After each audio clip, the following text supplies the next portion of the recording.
ഇന്ത്യയിൽ നക്സലിസത്തിന് അറുതി വരുത്തും എന്ന് നമ്മുടെ അമിത്ഷാ പറഞ്ഞിരിക്കുകയാണ്. അത് എത്രത്തോളം സത്യമാകും എന്ന് നമുക്ക് ഒന്ന് പരിശോധിക്കാം. കാരണം ഇതിനകം തന്നെ ഏകദേശമുള്ള അക്രമങ്ങളെല്ലാം ഒതുക്കിയിട്ടുണ്ട്. പ്രത്യേകിച്ച് കാശ്മീരിലെ അവസ്ഥ പരിശോധിച്ചാൽ തന്നെ നമുക്ക് മനസ്സിലാക്കാം. എന്നാലും പൂർണ്ണമായും നക്സലിസം രാജ്യത്ത് നിന്ന് തുടച്ചു നിൽക്കുമെന്നാണ് അമിത്ഷാ ഇപ്പോൾ പറഞ്ഞിരിക്കുന്നത്. കേന്ദ്ര ആഭ്യന്തരമന്ത്രി അമിത്ഷാ അത്തരം ഒരു വാക്ക് പറയുമ്പോൾ നമ്മൾ ഏറെ ഗൗരവത്തോടുകൂടി തന്നെ ഇത് കാണണം. കാരണം ഇത്ര കൃത്യമായിട്ട് അദ്ദേഹം അത് പറയണമെങ്കിൽ എന്തെങ്കിലും ഒരു പദ്ധതി ആസൂത്രണം ചെയ്തു വെച്ചതിന് ശേഷമായിരിക്കും ഒരു പൊതു മീറ്റിങ്ങിൽ പറയുന്നത്. ഇത് ഛത്തീസ്ഗഡിലെ ഈ മാവോയിസ്റ്റുകളുടെ അല്ലെങ്കിൽ ഈ പറയുന്ന നക്സലൈറ്റുകളുടെ ആക്രമണത്തിൽ നിരവധി പേർക്ക് പരിക്കേറ്റിട്ടുണ്ട്. ആ പരിക്കേറ്റവരെയൊക്കെ അമിത്ഷാ നേരിട്ട് സന്ദർശിക്കുകയും അവരുടെ പ്രശ്നങ്ങൾ ചോദിച്ച് മനസ്സിലാക്കുകയും ചെയ്തു. ഇതിന് ശേഷമാണ് ഇത്തരത്തിലൊരു നിലപാട് സ്വീകരിച്ചത്. എന്ന് പറഞ്ഞാൽ നിലവിൽ രാജ്യത്ത് 4 സംസ്ഥാനങ്ങളിലാണ് പ്രധാനമായിട്ടും ഈ നക്സലൈറ്റുകളുടെ ഒരു സാന്നിധ്യം കാണുന്നത്. പ്രത്യേകിച്ച് ഈ ഛത്തീസ്ഗഡ് മേഖലയിലൊക്കെയാണ്. അവിടെ ഈ ദാരിദ്ര്യവും പട്ടിണിയും ഉള്ളതുകൊണ്ട് അത് മുതലെടുക്കാനായിട്ട് ആളുകളെ പേടിപ്പിച്ചും ഭയപ്പെടുത്തിയും ഒക്കെ ഈ നക്സലുകൾ വളർന്നു വന്ന ഒരു സാഹചര്യമുണ്ട്. എന്നാൽ കാലക്രമേണ അതിനെയൊക്കെ അടിച്ചമർത്താനായിട്ട് ഈ NDAയുടെ നേതൃത്വത്തിലുള്ള സർക്കാർ കേന്ദ്രത്തിൽ അധികാരത്തിൽ വന്നതിന് ശേഷം സാധിച്ചിട്ടുണ്ട്. ഏറ്റവും ഒടുവിൽ സംഭവിച്ച കാര്യങ്ങൾ നമുക്ക് കാശ്മീരിലെടുക്കാം. ഇപ്പോൾ ജമ്മു കാശ്മീരിൽ ഒരു പക്ഷേ എത്രയോ കാലങ്ങളായി ചെറിയ ചെറിയ സ്ഫോടനങ്ങൾ, ആക്രമണങ്ങൾ, വെടിവെപ്പ് ഇതൊക്കെ നടന്നുകൊണ്ടിരിക്കുന്നതാണ്. വെടിനിർത്തൽ ലംഘനങ്ങൾ ഒരു തുടർക്കഥയായിരുന്നു ഈ BJP സർക്കാർ വരുന്നതിന് മുന്നേ അതിർത്തിയിൽ ജമ്മു കാശ്മീരിൽ. അതിനെല്ലാം ഒരു അറുതിയായിട്ടില്ലേ ഇപ്പോൾ? തീർച്ചയായിട്ടും അത്തരത്തിലുള്ള അറുതി വരുത്തിയത് എന്ന് പറയുന്നത് ഈ BJP സർക്കാരാണ്. അതിനു മുമ്പ് UP സർക്കാർ ഭരിച്ചു, കോൺഗ്രസ് ഭരിച്ചു. അപ്പോഴൊക്കെ എപ്പോഴും ഒരു സംഘർഷ മേഖലയായി കാശ്മീരിൽ നിലനിർത്തണമായിരുന്നു. കാരണം അവിടേക്ക് പാകിസ്ഥാനിൽ നിന്നുള്ള തീവ്രവാദികൾ നുഴഞ്ഞു കയറുന്നു, അതല്ലെങ്കിൽ ഈ പാക് അധിനിവേശ കാശ്മീരുമായിട്ടുള്ള ചെറിയ പ്രശ്നങ്ങളുണ്ടാകുന്നു. അപ്പോൾ ഒരു സംഘർഷ മേഖലയാണ് എന്ന് വരുത്തി തീർക്കാൻ ആരൊക്കെയോ ലക്ഷ്യം വെച്ചു. മാത്രമല്ല ആ മേഖലയിലേക്ക് മറ്റ് സംസ്ഥാനങ്ങളിൽ നിന്ന് ആരും ധൈര്യമായി കടന്നു വരില്ല. ടൂറിസ്റ്റുകൾക്കുൾപ്പെടെ അങ്ങോട്ടേക്ക് എത്താൻ പറ്റില്ല. ലോകത്ത് തന്നെ പ്രകൃതി മനോഹരമായ മേഖലകളിലൊന്നാണ് ഇന്ത്യയിലെ കാശ്മീർ. പക്ഷേ സഞ്ചാരികൾക്ക് അവിടേക്ക് എത്താൻ പറ്റുന്നില്ല.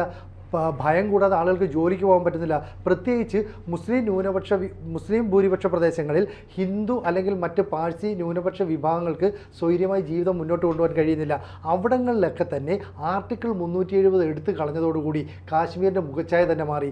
അന്ന് ഈ ആർട്ടിക്കിൾ 370 എടുത്തു കളഞ്ഞപ്പോൾ കോൺഗ്രസും നാഷണൽ കോൺഫറൻസും അടക്കമുള്ള പാർട്ടികൾ, PDP അടക്കമുള്ള പാർട്ടികൾ പറഞ്ഞത് ഇനി കാശ്മീർ നിന്ന് കത്തും, ഈ തീ ഒരിക്കലും അണയ്ക്കാൻ കഴിയില്ലെന്നാണ്. പക്ഷേ ആർജവമുള്ള ഒരു സർക്കാർ അധികാരത്തിൽ വരുമ്പോൾ അവർ കൃത്യമായി സൈന്യത്തെ അവിടെ വിന്യസിച്ച് അധികാര കേന്ദ്രങ്ങളിൽ കൃത്യമായ രീതിയിലുള്ള ഉദ്യോഗസ്ഥരെ നിയോഗിച്ചതോടുകൂടി ഒരു പ്രശ്നവും ഉണ്ടായില്ല. ജമ്മുവും കാശ്മീരും കേന്ദ്രഭരണ പ്രദേശങ്ങൾ എന്ന നിലയിൽ നിന്ന് സംസ്ഥാന പദവിയിലേക്ക് കുതിക്കാൻ പോകുന്നു. അല്ല, ഇപ്പൊ ഈ തെരഞ്ഞെടുപ്പ് ഇപ്പൊ കഴിഞ്ഞതല്ലേ ഉള്ളൂ. 8-ാം തീയതി റിസൾട്ട് വരാനിരിക്കുകയാണ്. 65% വോട്ടിംഗ് രേഖപ്പെടുത്തിയിട്ടുള്ളത്. ഇത്തവണ ജമ്മു കാശ്മീരിലെ തെരഞ്ഞെടുപ്പിലെ ഒരു പ്രത്യേകത എന്താണെന്ന് പറയുമ്പോൾ അവിടെ SC/ST വിഭാഗത്തിൽപ്പെട്ടിരുന്ന ഒരു വലിയ വിഭാഗത്തിന് ഇതുവരെ വോട്ടവകാശം ഇല്ലായിരുന്നു, വോട്ട് ചെയ്യാൻ കഴിഞ്ഞിട്ടില്ലായിരുന്നു. ഇത്തവണത്തെ തെരഞ്ഞെടുപ്പിലാണ് അവരെല്ലാം വോട്ട് ചെയ്തത് എന്നൊരു പ്രത്യേകതയും ഈ കശ്മീരിനുണ്ട്. ഇത്തവണത്തെ ഇലക്ഷന് 10 വർഷത്തിന് ശേഷമാണ് കശ്മീരിൽ ആ ഇലക്ഷൻ നടക്കുന്നത്. അത് നമ്മൾ എടുത്തു പറയേണ്ട കാര്യം. ഈ 10 വർഷം കൊണ്ട് എന്തുകൊണ്ട് അവിടെ ഇലക്ഷൻ നടന്നില്ല? ഒരു ഇലക്ഷൻ നടന്നു കഴിഞ്ഞാൽ അവിടെ അക്രമ സംഭവങ്ങൾ ഉണ്ടാവുകയെന്നും പാകിസ്ഥാനിൽ നിന്നടക്കം ഭീകരവാദികൾ നുഴഞ്ഞു കയറി അവിടെ അക്രമങ്ങൾ ഒരുക്കുകയും ഒരു ഭീതിജനകമായ സാഹചര്യം സൃഷ്ടിക്കുകയും ചെയ്തു. എന്നാൽ ഈ സർക്കാർ പറയുന്നു ഞങ്ങൾ കൃത്യമായി അവിടെ തെരഞ്ഞെടുപ്പ് നടത്തും. ജമ്മുവിലും കാശ്മീരിലും 3 ഘട്ടങ്ങളിലായി തെരഞ്ഞെടുപ്പ് പൂർത്തിയായി. BJP അവിടെ ഭരണത്തിലെത്തുമെന്നുള്ള പ്രതീക്ഷയൊന്നും അവർക്കില്ല. അവർ വളരെ കുറച്ച് മണ്ഡലങ്ങളിലേ മത്സരിക്കുന്നുള്ളൂ. പകരം ഈ പറയുന്ന ന്യൂനപക്ഷ വിഭാഗങ്ങൾക്ക് വോട്ട് ചെയ്യാനുള്ള അവസരം അവരെ സ്ഥാനാർത്ഥികളാക്കുന്നു. വിവിധ മതവിഭാഗക്കാർ സ്ഥാനാർത്ഥികളായി വരുന്നു. ഒരു പക്ഷേ ജമ്മു കാശ്മീരിൻ്റെ ചരിത്രത്തിൽ തന്നെ ഇത്രയധികം സ്വതന്ത്ര സ്ഥാനാർത്ഥികൾ ഇലക്ഷന് മത്സരിച്ച ഒരു തെരഞ്ഞെടുപ്പ് മുമ്പുണ്ടായിട്ടില്ല. അത്തരത്തിൽ നിഷ്പക്ഷമായ ഒരു തെരഞ്ഞെടുപ്പ് നടക്കുന്നു. 8-ാം തീയതി ഇതിൻ്റെ റിസൾട്ട് വരുന്നു.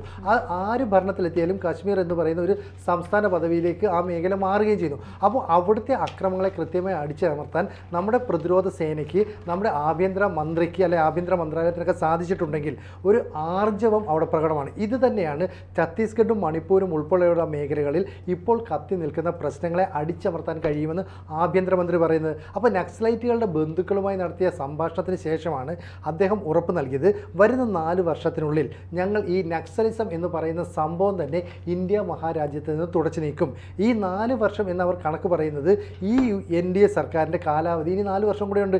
ആ വർഷം, അതായത് ഞങ്ങൾ ഈ ഭരണം പൂർത്തിയാക്കുമ്പോഴേക്കും നക്സലിസം എന്ന പേടി ആളുകളിൽ നിന്ന് മാറും. മാറും. കാരണം പണ്ട് നമുക്കറിയാം ഈ മധ്യപ്രദേശിലടക്കം ഈ കൊള്ളക്കാരുണ്ടായിരുന്നു അല്ലേ, ചമ്പൽക്കാട് അല്ലെ, ചമ്പൽക്കാട്ടിലെ റാണി എന്നൊക്കെ പറയും. അങ്ങനെ ഭീകരന്മാരെയൊക്കെ ഒന്നായി നമ്മൾ ഇല്ലാതാക്കി എന്ന് പറയുന്ന പോലെ ഒരു ഭരണാധികാരി പറയുകയാണ് നമ്മൾ നക്സലിസം ഇല്ലാതാക്കും.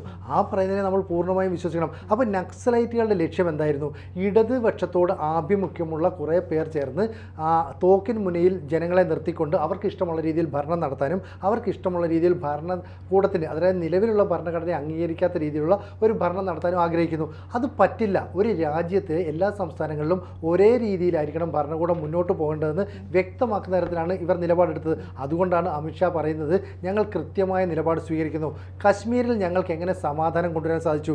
ഒരു കാലത്ത് വിദ്യാർത്ഥികളും സ്കൂളിൽ പോകുന്ന കുട്ടികളടക്കമുള്ളവർ പട്ടാള വാഹനങ്ങൾക്കും ട്രക്കുകൾക്ക് നേരെ കല്ലെറിഞ്ഞുവെങ്കിൽ ഇന്ന് അതേ വിദ്യാർത്ഥികൾ സ്കൂളുകളിലും കോളേജിലും പോയി പഠിക്കുന്നു. മാത്രമല്ല യുവജനങ്ങൾക്ക് ജോലി സാധ്യത കൂടുന്നു. വിദേശ രാജ്യങ്ങളിൽ നിരവധി പേർ ടൂറിസം എന്ന നിലയിൽ ആഘോഷിക്കാൻ, ആഹ്ലാദിക്കാൻ, കണ്ടു മനസ്സിലാക്കാൻ കശ്മീരിലേക്ക് എത്തുന്നു. സ്വിറ്റ്സർലൻഡ് കഴിഞ്ഞാൽ ലോകത്തിലെ തന്നെ ഏറ്റവും മനോഹരമായ സ്ഥലങ്ങളിലൊന്ന് ഈ പാക് അധിനിവേശ കാശ്മീർ എന്ന് പറയുന്നത് ഈ പാക് അധിനിവേശ കാശ്മീർ ഇന്നല്ലെങ്കിൽ നാളെ ഞങ്ങൾക്ക് ഇന്ത്യയോടൊപ്പം ചേരണമെന്ന് പറയുന്നു. കാരണം കാശ്മീരിൽ കിട്ടുന്ന വികസനങ്ങൾ, അവിടെ ഏതാണ്ട് 900 കോടി രൂപ വരെ ഇന്ത്യ മുടക്കാൻ തയ്യാറായിട്ട് നിൽക്കുന്നു. അപ്പോൾ അവിടെ ഉണ്ടാകുന്ന സാമ്പത്തിക സാമൂഹ്യ മേഖലയിലെ വികസനം സ്വാഭാവികമായിട്ടും ഈ പാക് അധിനിവേശ കാശ്മീരിലെ ജനങ്ങൾ കണ്ടു മനസ്സിലാക്കും. അത് പാകിസ്ഥാൻ തന്നെ പറഞ്ഞു ഈ POK അവർക്ക് ചേർത്ത് നിർത്താൻ ഒരു താല്പര്യമില്ലെന്ന്. അപ്പോൾ രാജ്നാഥ് സിംഗ് അത് ഏറ്റെടുക്കുമെന്ന് അവിടുത്തെ ജനങ്ങളോട് ഞങ്ങൾ ഏറ്റെടുക്കുമെന്ന് ഒരു ഉറപ്പാണ് രാജ്നാഥ് സിംഗ് കൊടുത്തിട്ടുള്ളത്. അതെന്ന് വെച്ചാൽ അവിടുത്തെ ജനങ്ങൾക്ക് ഇപ്പം കൃത്യമായിട്ട് വൈദ്യുതി ഇല്ല, 3-4 മണിക്കൂർ ആ സ്ഥലത്ത് വൈദ്യുതി ഇല്ല. അതിനുശേഷം അവർക്ക് ഈ ഇന്ധനമില്ല, ഇപ്പം പെട്രോളോ ഡീസലോ ഇന്ധനമില്ല. അങ്ങനെ അവരുടെ അടിസ്ഥാന പ്രശ്നങ്ങളൊന്നും പരിഹരിക്കുന്നില്ല. അപ്പോൾ ഇവർ ഈ പാകിസ്ഥാൻ ഭരണകൂടത്തോട് ചോദിക്കുമ്പോൾ നിങ്ങൾ ഞങ്ങളുടെ ആൾക്കാരൊന്നുമല്ല, നിങ്ങൾ വിദേശികളാണ് എന്ന രീതിയിൽ ആറ്റിറ്റ്യൂഡ് കാണിക്കുന്നു. അപ്പോൾ പാക് അധിനിവേശ കാശ്മീരിൽ നിൽക്കുന്ന ജനങ്ങൾ പറയുന്നു ഞങ്ങൾക്ക് ഇവിടം വേണ്ട, ഞങ്ങൾ ഇന്ത്യയോടൊപ്പം ചേരും, ഞങ്ങൾ കാശ്മീരിനോടൊപ്പം ചേരും. പക്ഷേ ഈ കാശ്മീരിനോടൊപ്പം ചേരുമെന്ന് പറയുമെങ്കിലും ഒരു വിഭാഗം ആളുകൾക്കിടയിൽ ഈ തീവ്രവാദ ചിന്ത പുലർത്തുന്നവരുണ്ട് താനും. അവർ ഈ കാശ്മീരിൽ നിന്ന് നേരത്തെ നുഴഞ്ഞു കയറുന്ന ആളുകൾക്കൊപ്പം തന്നെ നുഴഞ്ഞു കയറാനായിട്ട് ശ്രമിക്കും. അപ്പം ഈ സമാധാന ജീവിതത്തിന് ഭംഗം വരും. അതുകൊണ്ടാണ് പാക് അധിനിവേശ കാശ്മീരിനെ ഒറ്റയടിക്ക് നമ്മൾ ഇന്ത്യയുടെ ഒപ്പം ചേർക്കാത്തത്. ഇപ്പോഴും പറയുന്നത് എന്താ, പാകിസ്ഥാനുമായി നമ്മൾ ചർച്ച ചെയ്തിട്ട് വേണം ഈ പാക് അധിനിവേശ കാശ്മീരിൻ്റെ കാര്യത്തിൽ തീരുമാനമെടുക്കാൻ. ആരാ? ഗുലാം നബി ആസാദിനെ പോലെയുള്ള ജമ്മു കാശ്മീരിലെ മുതിർന്ന നേതാക്കൾ പറയുന്നു. അപ്പോൾ അവർക്ക് എല്ലാ കാലത്തും തീവ്രവാദത്തെ അല്ലെങ്കിൽ വിഘടനവാദത്തെ പ്രോത്സാഹിപ്പിക്കുന്ന ഒരു നിലപാട് വേണം. പക്ഷേ BJP സർക്കാർ ഊർജ്ജസ്വലമായ ഒരു നിലപാടെടുക്കുന്നു, ഞങ്ങൾക്കത് വേണ്ട, ഈ പാക് അധിനിവേശ കാശ്മീർ ഇന്ത്യയുടേതാണ്, ഇന്ത്യക്ക് എപ്പോൾ വേണമെങ്കിലും അവരെ കൂടെ ചേർക്കാം. അപ്പോൾ ഒരു അതിർത്തിയിലെ വേലിക്കല്ലുകൾ അല്ലെങ്കിൽ ഈ മുള്ളുവേലികൾ പറിച്ചെറിഞ്ഞാൽ തന്നെ അവർ ഇന്ത്യയിലേക്ക് ഓടി വരും. കാരണം സമാധാനത്തോടെ സുരക്ഷിതത്തോടെ വൈദ്യുതിയും ആവശ്യത്തിനുള്ള ഇന്ധനമൊക്കെ കിട്ടി ജീവിതം മുന്നോട്ട് കൊണ്ടുപോകാൻ കഴിയും. അപ്പോൾ ഇന്ത്യയെ എല്ലാ മേഖലയിലും മുന്നോട്ട് കൊണ്ടുപോകാൻ ഈ അമിത്ഷായുടെ നേതൃത്വത്തിൽ അല്ലെങ്കിൽ പ്രധാനമന്ത്രി നരേന്ദ്രമോദിയുടെ നേതൃത്വത്തിലുള്ള സർക്കാരിന് കഴിഞ്ഞു. അതേ ആർജ്ജവത്തോടെ അവർ പറയുന്നു നക്സലിസത്തെയും തീവ്രവാദത്തെയും ഞങ്ങൾ തുടച്ചു മാറ്റും, അതിൻ്റെ പ്രത്യക്ഷ ഉദാഹരണങ്ങൾ ഉണ്ട് എന്നത്. അപ്പോൾ ഇത് വലിയ പോസിറ്റീവായ ഒരു കാര്യമല്ലേ നമ്മളെ സംബന്ധിച്ച്? അതെ, ഈ കാശ്മീർ തെരഞ്ഞെടുപ്പ് നടക്കുമ്പോൾ ഈ 370 ഒഴിവാക്കിയ നടപടി റദ്ദാക്കും എന്ന് ഈ നാഷണൽ കോൺഗ്രസ് സഖ്യത്തിന്റെ ഒരു വാഗ്ദാനം ഉണ്ടായിരുന്നു. അപ്പോൾ ഈ തെരഞ്ഞെടുപ്പ് ഫലം വരുമ്പോൾ നമുക്കറിയാം കാശ്മീരിലെ ജനങ്ങൾ അതിന്റെ കൂടെയാണോ, അത് ഇപ്പോഴത്തെ ജീവിതത്തിൽ അവർ സന്തുഷ്ടരാണോ എന്നുള്ള ഒരു ഫലം കൂടിയായിരിക്കും, അതിനൊരു റിഫ്ലക്ഷൻ കൂടിയായിരിക്കും ഇനി വരാൻ പോകുന്ന ആ തെരഞ്ഞെടുപ്പ് ഫലം നമുക്ക് പക്ഷേ അങ്ങനെ പ്രതീക്ഷിക്കാൻ പറ്റില്ല. കാരണം തെരഞ്ഞെടുപ്പ് ഒരു പ്രകടന പത്രികയിൽ ഇവർ പറയുകയാണ് ഞങ്ങൾ 370 എന്ന് പറഞ്ഞ് എടുത്തു കളഞ്ഞ് പുനഃസ്ഥാപിക്കുന്നു. ഒരിക്കലും കഴിയില്ല. ഒരു രാജ്യം ഭരിക്കുന്ന സർക്കാർ 370 എടുത്തു കളഞ്ഞത് കൃത്യമായ നിയമവ്യവസ്ഥയുടെ അടിസ്ഥാനത്തിലാണ്. അങ്ങനെയുള്ള ഒരു കാര്യം കശ്മീർ പോലുള്ളൊരു സംസ്ഥാനത്ത് അധികാരത്തിലെത്തിയാലും ഇല്ലെങ്കിലും പ്രാദേശിക പാർട്ടി എന്ന നിലയിൽ കോൺഗ്രസിനും നാഷണൽ കോൺഫറൻസിനും ഒന്നും എടുത്ത് പുനഃസ്ഥാപിക്കാൻ കഴിയില്ല. അവർ വേണം തെരഞ്ഞെടുപ്പ് സ്റ്റണ്ട് എന്ന നിലയിൽ ജനങ്ങളെ വോട്ട് കിട്ടാനൊക്കെ പറയാം എന്നതിനപ്പുറത്തേക്ക് കാര്യങ്ങളൊന്നും നടക്കില്ല. കാരണം ഈ 370 എടുത്ത് കളഞ്ഞതിന് ശേഷം എങ്ങനെയാണ് കാശ്മീരിലെ ഭരണം മുന്നോട്ട് കൊണ്ടുപോകേണ്ടത്, ഏതെങ്കിലും തരത്തിൽ അതിക്രമമോ പ്രശ്നങ്ങളോ ഉണ്ടായാൽ എങ്ങനെ അതിനെ അടിച്ചമർത്താൻ സാധിക്കും, എങ്ങനെ സമാധാനം സ്ഥാപിക്കാൻ കഴിയുമെന്ന് ഈ സർക്കാർ കാണിച്ചു. അപ്പോൾ അതിനെ പ്രതിരോധിക്കാനുള്ള ശക്തിയൊന്നും നിലവിൽ കോൺഗ്രസിനോ ഈ PDPക്കോ നാഷണൽ കോൺഫറൻസിനോ ഒന്നുമില്ല.